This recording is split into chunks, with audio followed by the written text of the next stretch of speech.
মাথায় রাখবেন, যেই মেয়ের স্বামী খারাপ, যেই মেয়ের হাজবেন্ড খারাপ, তাকে মেরে ফেলার জন্য বিষ লাগে না, তাকে মারার জন্য কোনো গুলি লাগে না। হাজবেন্ড যখন তার ওয়াইফকে কষ্ট দেয়, আঘাত করে, আল্লাহ রাব্বুল আলামিন ওই হাজবেন্ডকে এবং তার পরিবারে কিছু গজব নাজিল করে। এবং সে গজবগুলো কি কি মাথায় রাখবেন, যেই মেয়ের স্বামী খারাপ, যেই মেয়ের হাজবেন্ড খারাপ, তাকে মেরে ফেলার জন্য বিষ লাগে না, তাকে মারার জন্য কোনো গুলি লাগে না, সে এমনি শেষ।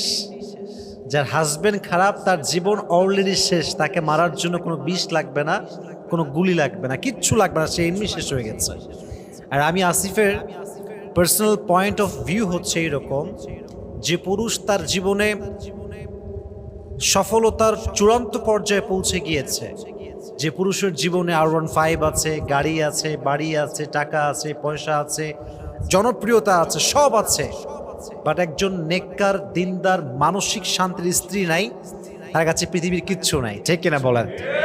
Exactly to the same way, একজন নারী যার কাছে রূপের বাহার আছে, অনেক সুন্দরী নারী, বাপের কোটি কোটি টাকা আছে, ঢাকার গুলশানে ফ্ল্যাট, অনেক টাকার মালিক সে, অনেক রূপের এবং গুণবতী নারী সে, কিন্তু তার কাছে মন মতো একজন স্বামী নেই, মানসিক শান্তির একজন হালাল পুরুষ নেই, তার মানে তার জীবনে কিছুই নাই। ঠিক কিনা বলেন?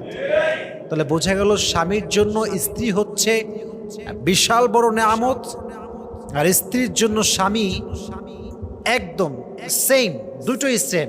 স্বামীর জন্য স্ত্রী নেয়ামত, স্ত্রীর জন্য স্বামীও নেয়ামত।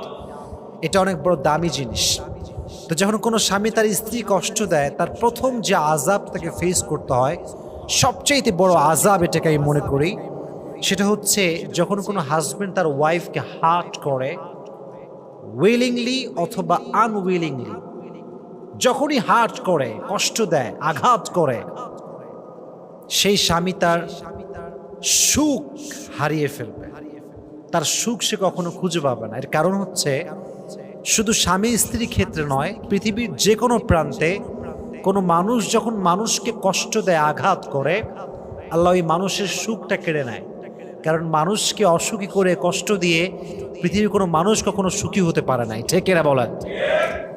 মানুষকে কষ্ট দেওয়া, কারো মন ভাঙা যদি ক্রাইম হতো, অপরাধ হতো, তাহলে আমার মনে হয় বাংলাদেশের কোটি কোটি মানুষের ফাঁসি হয়ে যেত। ঠিক না বলেন? এটা বড় একটা অন্যায়, বাট এটা কোনো রাষ্ট্রীয় আইন নাই, কোনো সামাজিক কোনো আইন নাই, এটা আমাদের সমাজে এরকম। তো স্বামী যখন হাজবেন্ড যখন তার স্ত্রীকে কষ্ট দেয়, তার প্রথম যেই আযাবটা তাকে ফেস করতে হয়, সে তার সুখ কোথাও খুঁজে পায় না। এর কারণ মাথায় কি রাখবেন কারণটা? এর কারণ, সবচেয়ে বড় কারণটা হচ্ছে মাজলুমের দোয়া আল্লাহ কখনো ফিরিয়ে দেয় না। মাজলুমের বদদোয়া করার জন্য, আমি বারবার বলি, বদদোয়ার জন্য আমাকে হাত তুলে দোয়া করতে হবে না যে আল্লাহ অমুককে ধ্বংস করে দাও, অমুকের সেই করে দাও, শেষ করে দাও। No, it's not like that.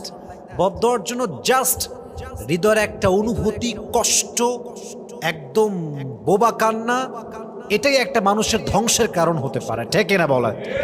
তাহলে এক নাম্বারটা হচ্ছে সে তার জীবনের সুখ হারিয়ে ফেলবে। আর কারো সুখ নষ্ট করে কেউ কখনো সুখী হতে পারে না। তাহলে এক নাম্বার হচ্ছে husband will lost his mental peace, সে কখনো তার মানসিক শান্তি খুঁজে পাবে না। Number one. আর একটা বিষয় মাথায় রাখবেন যে অনেক নারী আছে, দেখবেন স্বামীকে বিয়ে করেছে ফ্যামিলির বিরুদ্ধে গিয়ে, এরকম অনেক মেয়ে আছে না? নাই? কেউ পালিয়ে বিয়ে করেছে, অথবা কেউ পরিবারকে সঙ্গে নিয়েই বিয়ে করেছে, বাট পরিবারের ওপিনিয়নটা ছিল এরকম যে he is not perfect for you. পরিবার বলেছে, দেখো মা, এটা তোমার জন্য পারফেক্ট ছেলে নয়, তোমাকে অন্য কোথাও চুজ করা উচিত। পরিবার সাপোর্ট দেয়, তাও মেয়েটা বিয়ে করেছে সেই ছেলেটাকে, কারণ ভালোবাসা, অনুভূতি, ফিলিংস। কারণ বিয়েটা হচ্ছে এমন একটা জিনিস, যাকে যার ফিল হয় না সে তাকে বিয়ে করতে পারে না, আর যাকে যার ফিল হয় সমস্ত বাধা পেরিয়ে সে তাকে বিয়ে করতে পারে। ঠিক কিনা বলেন? এখন যখন কোনো নারী তার শখের পুরুষকে হালালভাবে বিয়ে করে, তার প্রথম এক্সপেকটেশন থাকে এইরকম যে আমার সমাজকে, আমার পরিবারকে, আমার সব ফ্রেন্ড সার্কেলকে আমি প্রমাণ করব যে আমার চয়েস, আমার পছন্দ সবচেয়ে বেটার ছিল এবং আমার হাজবেন্ড আমার যোগ্য, সে সবসময় এটা ডিজার্ভ করে। তার এক্সপেকটেশন এরকম যে আমার স্বামীকে পৃথিবীর সবচেয়ে উত্তম পুরুষ হতে হবে, ঠিক কিনা বলেন? তো সেই স্বামী যখন খারাপ হয়, মনের বিরুদ্ধে কাজ করে, জুলুম করে, কষ্ট দেয়, সেই স্বামী কি কখনো সুখী হতে পারবে বলে আপনি মনে করেন? কখনো হতে পারবে? সে তার মানসিক প্রশান্তি হারিয়ে ফেলবে, সুখ খুঁজে পাবে না। 2 নাম্বার, এবং এটা আরো বেশি ডেঞ্জারাস, বড় আযাব এটা। যে স্বামী তার স্ত্রীকে কষ্ট দেয়, তার 2 নাম্বার আযাব হচ্ছে সে যখন মারা যাবে তার কবরের সমস্ত আযাব মাফ হতে পারে, বাট সে যে স্ত্রী কষ্ট দিয়েছে আযাব কখনো মাফ হবে না।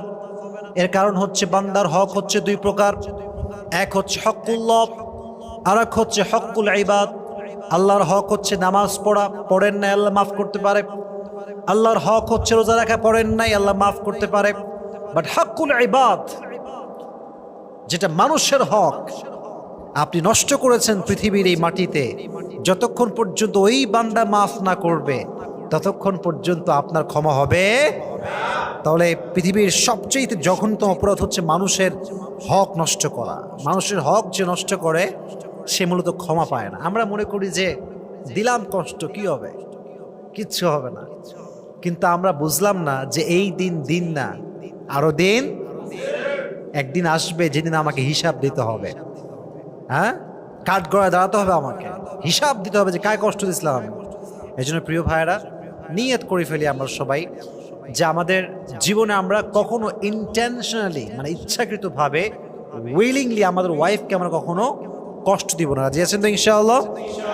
তাহলে বোঝা গেল 2 নম্বর আযাবটা হচ্ছে, যেহেতু এটা বান্দার হক, আপনার স্ত্রীকে যখন আপনি কষ্ট দিচ্ছেন যে কোনোভাবেই হোক, আপনার মৃত্যুর পরে আপনার যত আমলই থাকুক না কেন, আপনার সব আমল আটকে যাবে। এর কারণ আপনি আপনার স্ত্রীর হককে নষ্ট করেছেন, ঠিক কিনা বলেন? এটা আপনি করবেন না। হাদিসে এসেছে বান্দার হক যখন বান্দা নষ্ট করে, কিয়ামতের দিন আল্লাহ তাআলা তার সব আমল দেখবে, মাশাআল্লাহ, you are really able to go to the paradise, you are really able to enter in the paradise, তোমার তো সব ঠিকঠাক আছে, বাট তুমি না বউরে কষ্ট দিয়েছিলে, তুমি না অমুক ভাইকে কষ্ট দিয়েছিলে, তার হক নষ্ট করেছিলে, stop, you can't enter in the paradise, হবে না তোমার জান্নাত আজকে, তুমি মানুষের হক নষ্ট করেছো। এই জন্য আজ থেকে নিয়ত করলাম যে জীবনে বউ বলে কথা না, পৃথিবীর কাউকে আমরা উইলিংলি বা ইন্টেনশনালি, ইচ্ছা করে কাউকে কখনো আমরা কষ্ট দিব না, ইনশাআল্লাহ। জোরে জোরে বলেন ইনশাআল্লাহ। 3 নাম্বার, যে স্বামী তার স্ত্রী কষ্ট দেয়, এটা পৃথিবীর অনেক বড় একটা লস, দুনিয়ার অনেক বড় একটা লস। সেটা কি জানেন? রিজিকে বরকত থাকে না, রিজিকে কোনো বরকত সে খুঁজে পায় না। এর কারণ হচ্ছে, আমি আগেই বলেছি, ভূমিকায় একটা কথা বলেছিলাম, স্বামীর জন্য তার জীবনের সবচাইতে উত্তম উপহার হচ্ছে স্ত্রী। বলেন কি? এবার হাদিস শোনা। নবীজি বলেছে, ইদা কুনতা ফি নিআমাতিন, যখন তোমরা কোনো নিয়ামতে থাকো, নিয়ামতের মূল্যায়ন করো। এর কারণ ফাইন্না যুনুব তাজিলুন নিআম, যখন বান্দা অবাধ্য হয়, আল্লাহর হুকুমের বাহিরে কাজ করে, তখন নিয়ামতটা কেড়ে নেয় একজন। আওয়াজ দিয়ে বলেন, তিনি কে? ইউর ওয়াইফ ইজ ইউর নিয়ামা, your wife is blessing for you. আপনার ওয়াইফটা আপনার জন্য বড় নিয়ামত। তা আপনি যখন নিয়ামতের মূল্যায়ন করছেন না, এটা একটা ধকল আপনার বইতে হবে। সেটা কি? আপনার রিজিকে বরকত থাকবে, আল্লাহ বরকত উঠায় ফেলবে, বরকত কেড়ে নেবে। দেখবেন যে অনেক হাজব্যান্ড ওয়াইফ অনেক রিচেস্ট ফ্যামিলি বিলং করে, এবং এটা রিয়েলিটি থেকে বলছে। আমি অনেক মেসেজ পড়েছি বলে বলতে পারছি। আমি যা বলি দেখে শুনে পড়ে আমি তারপরে বলা ট্রাই করি। অনেক পরিবার আছে এরকম যে জাস্ট এসি রুমে থাকে, বাট বিশ্বাস করেন ভেতরে কোনো সুখ নাই, ঠিক কিনা বলেন? হয়তো স্বামী বেতন পায় 2 লাখ টাকা, বাট মাস যেতে না যেতেই 15 তারিখেই শেষ। ভাই 2 লাখ টাকা বেতন কোথায় গেল?